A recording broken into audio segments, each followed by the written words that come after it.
पूरे देश दुनिया ने देखा इस साल का आखिरी पूर्ण चंद्र ग्रहण। दिल्ली एनसीआर के लोगों ने किया ब्लड मून का दीदार। 2022 के बाद भारत में दिखने वाला सबसे लंबा पूर्ण चंद्र ग्रहण। चंद्र ग्रहण के दौरान हरिद्वार में हल्की पैड़ी पर जप करते नजर आए लोग। हल्की पैड़ी पर गंगा घाट के किनारे बैठकर लोगों ने किया जप।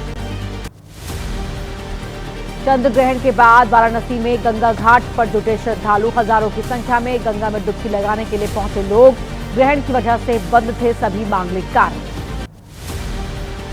मध्य प्रदेश के उज्जैन में चंद्र ग्रहण खत्म होने के बाद शुरू हुए धार्मिक कार्य। श्री महाकालेश्वर मंदिर में की गई साफ सफाई। सूतक की वजह से बंद थे सभी धार्मिक अनुष्ठान। उज्जैन में महाकालेश्वर मंदिर में जुटे श्रद्धालु। भगवान महाकाल की आराधना करने पहुंचे लोग। चंद्र ग्रहण के बाद फिर से शुरू हुई पूजा अर्चना।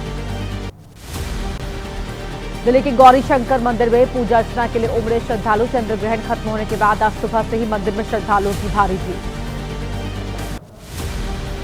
मिडिल ईस्ट के देशों में लोगों ने देखा चंद्र ग्रहण। दुबई, बगदाद और यरूशलेम समेत कई देशों में लोगों ने देखी खगोलीय घटना। ब्लड मून का भी किया दीदार। टैरिफ मुद्दे पर ब्रिक्स वर्चुअल शिखर सम्मेलन। विदेश मंत्री एस जयशंकर भारत का करेंगे प्रतिनिधित्व। ब्रिक्स अध्यक्ष ब्राजील के राष्ट्रपति ने किया है आयोजन। टैरिफ मुद्दे को लेकर खड़गे का पीएम मोदी पर निशाना। कहा पीएम मोदी और ट्रंप हो सकते हैं दोस्त, लेकिन पीएम मोदी बन गए देश के दुश्मन। हो रहा है नुकसान। हिमाचल प्रदेश की मंडी में गिरा मकान। खतरे को देखते हुए पहले ही खाली कर दिया गया था घर। बारिश और भूस्खलन की वजह से घरों पर खतरा। अब तक कई मकान जमींदोज।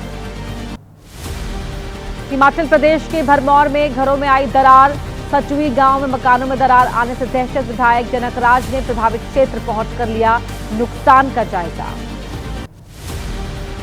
राजस्थान के भीलवाड़ा में पानी के बहाव से गुजरना पड़ा। भारी तेज बहाव के साथ बह गई कार। गांव वालों ने किसी तरह से कार सवार 3 लोगों की बचाई जान। यूपी के फिरोजाबाद में यमुना की धार में फंसी बोट। इंजन में आई खराबी के चलते बंद हो गया था स्टीमर। करीब 5 घंटे बाद 25 गांव वालों को रेस्क्यू किया गया। पंजाब मंत्रिमंडल की बैठक आज। सीएम मान अस्पताल से वीडियो कॉन्फ्रेंसिंग के जरिए होंगे शामिल। की जाएगी बाढ़ की हालात, राहत और बचाव उपायों की समीक्षा। दिल्ली में जलभराव पर आम आदमी पार्टी के नेता आतिशी का निशाना। कहा जब भी बारिश हुई झील में बदल गई दिल्ली। सीएम रेखा गुप्ता बताए दिल्ली के लोगों को इस परेशानी से बचाने के लिए क्या किया। बाढ़ प्रभावित क्षेत्र का निरीक्षण करने पहुंचे कटिहार से सांसद तारिक अनवर। बाढ़ की वजह से गंगा नदी में समाये लोगों के घर विस्थापन को मजबूर हुए लोग। राजस्थान के जोधपुर में बाढ़ की वजह से अंतिम संस्कार में परेशानी। 2 किलोमीटर तक जलभराव से होकर गुजरे ग्रामीण। तेराई 5 लाख खुर्द का बताया जा रहा है मामला। गौतम बुद्ध नगर के डीएम मेधा रूपम ने बाढ़ प्रभावित परिवारों से की मुलाकात। ग्रेटर नोएडा के बाढ़ प्रभावित इलाकों का किया निरीक्षण। नासिक में उफान पर गोदावरी नदी। रामकुंड क्षेत्र में कई मंदिर पानी में डूबे। नदी के बढ़ते जलस्तर को देखते हुए अलर्ट। उत्तराखंड के धारचूला में सामरिक लिहाज से अहम सड़कें खुली। मलबा गिर जाने की वजह से बंद हो गई थी रोड। 8 दिन बाद रोड खुलने से गांव वालों ने ली राहत की सांस।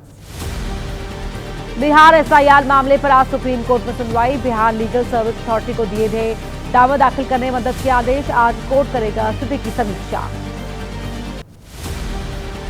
आरजेडी नेता तेजस्वी यादव का चुनाव आयोग पर तंज। कहा इतना अच्छा चुनाव आयोग नहीं देखा जो जिंदा आदमी का नाम काट दे और मृतक का जोड़ देना। एसआईआर पर विपक्ष के आरोपों को बीजेपी प्रवक्ता ने बताया विपक्ष का फ्रस्ट्रेशन। कहा बिहार में राहुल तेजस्वी की यात्रा बन गई घुसपैठिया बचाओ यात्रा।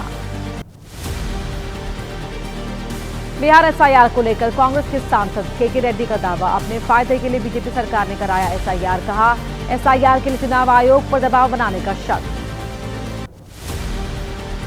बिहार में किशनगंज के मुस्लिम सम्मेलन में बोले प्रशांत किशोर अल्लाह से डरिए, बीजेपी से नहीं, दीजिए जनसुराज का साथ, हम आपको जिताएंगे यूपी।